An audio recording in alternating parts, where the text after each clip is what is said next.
ስለ ሙሴ ሥጋ አያችሁ፣ ስለ ሙሴ ሥጋ ሲነጋገሩ ጌታ ይገሥጽ አለው እንጂ የስድብን ፍርድ ሊናገረው አልደፈረም። ሚካኤል ሙሴን ሲቀብረው ህዝቡ እንዳያየው ህዝቡ ሊያመልከው ስለሚችል ሙሴን ሲቀብረው ሳጥናኤል መጣ። የወደቀው መልአክ የሙሴን አስክሬን ሊያሳስተው ፈለገ። ሚካኤል ገሥጸው፣ እግዚአብሔር ይገሥጻል።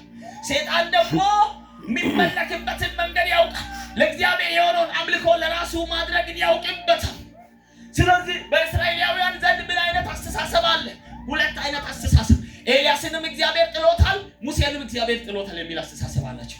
ለዛ ጴጥሮስ ፍርሃት አለ። ሙሴን የመሰለ ጀግና ከተጣለ፣ ኤልያስን የመሰለ ብርቱ ሰው ከተጣለ እኛስ መጨረሻችን ምን ሊሆን ነው እያለ ሲፈራ ወደ ረጅም ተራራ ወጣ ይላል። ፊቱ በፊታቸው ተለወጠ ይልና ሙሴና ኤልያስ ታዩአቸው ይላል። ሙሴና ኤልያስ ለካ አልተጣሉም፣ በእግዚአብሔር ክብር ውስጥ አሉ። ታዩአቸው፣ በክብር ታዩአቸው ይላል። ሃሌሉያ! ማነው እግዚአብሔር እኔን አይተወኝም የሚል ሰው? እግዚአብሔር እኔን አይጥለኝም የሚል ሰው? ሁኔታ ትቶሃል ሊልህ ይችላል። ሁኔታ ትቶሻል ሊልሽ ይችላል። ሁኔታ ጥሎሻል ሊልሽ ይችላል። ሁኔታ ጥሎሃል ሊልህ ይችላል። በመንገድ ላይ የሚሆነውን ስታይ፣ በሕይወት ላይ የሚሆነውን ስታይ፣ በአገልግሎት ላይ የሚሆነውን ስታይ እግዚአብሔር የጣለ ሊመስል ይችላል። እኔ ጋር ግን መልእክት አለኝ። በብርታትም በድካምም ያገለገላችሁትን እግዚአብሔር ይይዝላችሁ። እሱ ታማኝ አምላክ ነው።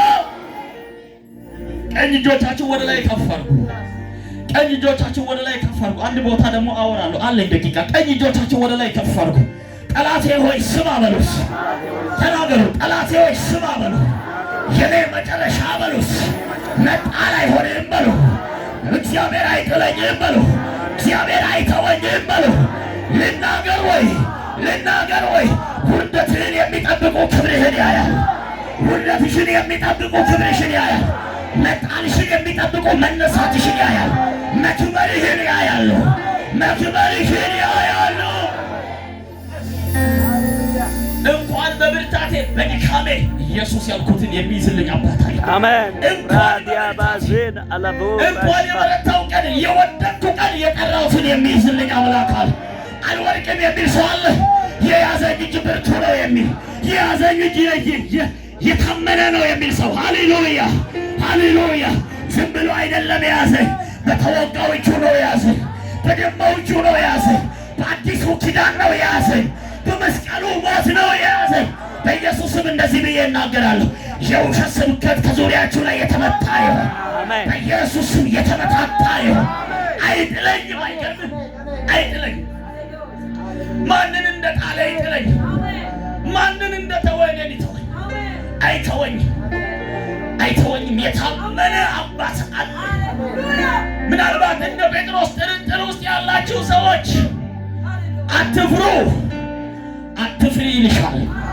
አትፍራ ይላል። ኢያሱን አትፍራ፣ ከሙሴ ጋር እንደሆንኩ ካንተ ጋር እሆናለሁ። አልጥልህም አለ፣ አልተውህም አለ። ዋው! የመጨረሻ አንድ በቃ 5 ደቂቃ ነው ማውራት። ከዛ ለአብሪሽ ይሰጣል። በምን መሰላችሁ? የመጨረሻውን ካላስገባው ምናልባት ላንዲስ እንችላለን። ዮሐንስ ወንጌል ምዕራፍ 21 በቃ ጨርሻለሁ። ለምን መሰላችሁ? ጴጥሮስ ይሄንን ጥያቄ ሲጠይቅ ለካ ሌላም ችግር ደግሞ አለበት። ችግር አለበት። 21 ዮሐንስ ወንጌል ምዕራፍ 21 ከዚያም በኋላ ኢየሱስ በጥብርያዶስ ባህር አጠገብ ለደቀ መዛሙርቱ እንደገና ተገለጠላቸው። እንዲሁም ተገለጠ ሲሞን ጴጥሮስ፣ ዲዲሞስ የሚባል ቶማስ፣ ከገሊላ ቃና የሆነ ናትናኤል፣ የዘብዴዎስ ልጆች ከደቀ መዛሙርቱ ሌሎች ሁለቱም በአንድነት ነበሩ ካለ በኋላ እንደዚህ ይላል። እዩ የጴጥሮስን ችግር አሁንም እዩ። ምን አይነት ማያርፍ ሰው ነው ይሄ ሰውዬ! መብራት ይዞት ነው እንደዳለው አንተ ፍጥረቱን ስታዩ መብራት ያዘው ሰው እንዴ አይረጋጋም አይደል? በጌታ በኢየሱስ ስሙ ሲሞን ጴጥሮስም አሳ ላጠምድ እሄዳለሁ አላቸው። የዛሬ 3 ዓመት የተወሰነ አሳ ላጠምድ እሄዳለሁ አላቸው። እዩ ቀጥሎ እንደዚህ ይላል፣ እነርሱም እኛም ካንተ ጋር እንመጣለን አሉት። በጌታ ስም መጥተው ወደ ታንኳይቱ ገቡ። በዚያችም ሌሊት ምንም አላጠመዱም። በነጋ ጊዜ ኢየሱስ በባህር ዳር ቆሞ፣ ደቀ መዛሙርቱ ግን ኢየሱስ መሆኑን አላወቁም። ኢየሱስም ልጆች ሆይ አንዳች የሚበላ አላችሁን አላቸው። የለንም ብሎ መለሱለት። እርሱም መረባችሁን በታንኳይቱ በስተቀኝ ጣሉት ታገኙማላችሁ አላቸው። ስለዚህም ጣሉት። በዚያም ጊዜ ከአሳው ብዛት የተነሳ ሊጎትቱት አቃታቸው። ኢየሱስም ይወደው የነበረው ደቀ መዝሙር ጴጥሮስን ጌታ እኮ ነው አለው። ስለዚህም ሲሞን ጴጥሮስም ጌታ መሆኑን በሰማ ጊዜ ራቆቱን ነበርና ልብሱንም ታጥቆ ወደ ባህር ራሱን ጣለ። ሌሎች ደቀ መዛሙርት ግን ከምድር 200 ክንድ ያህል እንጂ እጅግ አልራቁም ነበርና አሳ የሞላበትን መረብ እየሳቡ በጀልባ መጡ። ወደ ምድርም በወጡ ጊዜ ፊምና አሳ በላዩ ተቀምጦ እንጀራም አዩት። ኢየሱስም አሁንም ካጠመዳችሁት አሳ አምጡልኝ አላቸው። ሲሞን ጴጥሮስም ወደ ጀልባይቱ ገብቶ 153 ታላላቅ አሳዎች ሞልቶ የነበረውን መረብ ወደ ምድር ጎተተ። ይህን ያህል ብዙ ሲሆን መረቡ አልተቀደደም። ኢየሱስም ኑ ምሳ ብሉ አላቸው። ከደቀ መዛሙርቱ አንድስ እንኳን አንተ ማን ብሎ ሊያናግረው የደፈረ አልነበረ፣ ጌታ መሆኑን አውቆ ነበር። ኢየሱስም መጣና እንጀራ አንስቶ ሰጣቸው፣ እንዲሁም አሳውንም። ኢየሱስም ከሙታን ከተነሳ በኋላ ለደቀ መዛሙርቱ ሲገለጥላቸው ይህ 3ኛ ጊዜ ነበር። ምሳም ከበሉ በኋላ ኢየሱስም ሲሞን ጴጥሮስ የዮና ልጅ ሲሞን ሆይ ከነዚህ ይልቅ ትወደኛለህ? አያችሁ ኢየሱስ ምን አይነት ማሪ አምላክ ነው!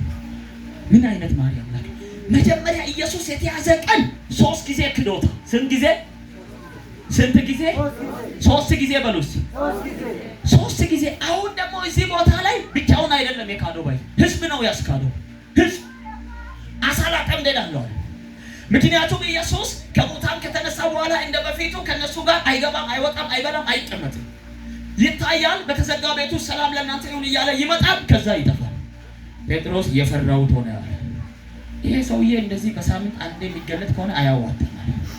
ያለኝ አማራጭ አሁን ወደ ቀድሞ ስራ ሊመለሳል። ስታይሉን ቀይሯል ሰውዬው። አሁን የትንሣኤ አካል ስለለበሰ ቀጥታ ከነሱ ጋር እየተራበ ምናምን አይደለም፣ ብቅ ይላል። አይቶ ሳይጨርሱ ይሄዳል። የመጀመሪያ ዙር ሲገለጥ ቶማስ የለም ከነሱ ጋር። ቶማስ ተጠራጣሪ ነበር። ቶማስ ሲመጣ ኢየሱስ መጥቷል ተገልጧል ሲሉት ቶማስ ምን አለ? አይ ጎኑን የተወጋበትን ምናምን ሳላይ አላምንም። እሱ ቶማስ ያለውን ኢየሱስ ሰማ። አብሯቸው የለም እኮ ግን ሰማ። ሁለተኛ ተገለጠ፣ አሳየው እና ቶማስ እጅን ክተት ይያል።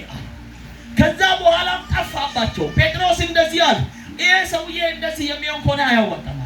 ስለዚህ እኔ ወደ ቀድሞ ስራ ልመለስ ሲል ብቻውን አይደለም ሁለተኛ ዙር የካደው፣ ህዝብ ይዞ ነው የሄደው። ሌሎችን ጭምር እኛም ካንተ ጋር ስራ እንሰራለን፣ አገልግሎት በቀናል። የተከተልነው ሰውዬ ጣለን፣ ረሳን። የፈራነው ነገር ሆነ። ያለን አማራጭ ወደ ኋላ እንመለስ፣ ስራ እንጀምር አሉ። ኢየሱስ በባህር ዳር ላይ ተገለጠላቸው። አላወቁም ይላል። የሚገርማችሁ ነገር አላወቁም። አሳ ይዛቸው አላቸው። መጀመሪያም የሰበሰባቸው ከአሳ ቦታ ስለሆነ ራሱን አሁንም የሚገልጥላቸው በአሳው በኩል ነው። ምድረ በዳ ላይ አሳን ሲያበዛ ነበር፣ እንጀራን ሲያባዛ ነበር። ያውቁት እንዲያውቁት ስለፈለገ አሁንም በአሳ ነው ያስተማራቸው። አንዳች የሚበላ አሳ አላችሁ? የለም። መረባችሁን ከታንኳይቱ በስተቀኝ በኩል ጣሉ አላቸው። 153 ታላላቅ አሳዎችን ያዙ ይልና መረባቸውም አልተቀደደም። ኢየሱስ ይወደው የነበረው ደቀ መዝሙር ዮሐንስ ጴጥሮስን አሳው ሲበዛ ዮሐንስ በደንብ ሲል ኢየሱስ ጴጥሮስ አላወቀም። አጠገቡ ላይ ነው ጴጥሮስ አለ፣ አቤት ጌታ እኮ ነው አለ። አይገርምም? አይገርምም? 11ኛው ሰዓት ላይ መጣላቸው። የነገሙ ሰዓት ላይ፣ ተስፋ ያጡ ሰዓት፣ ወደ ቀድሞ ስራቸው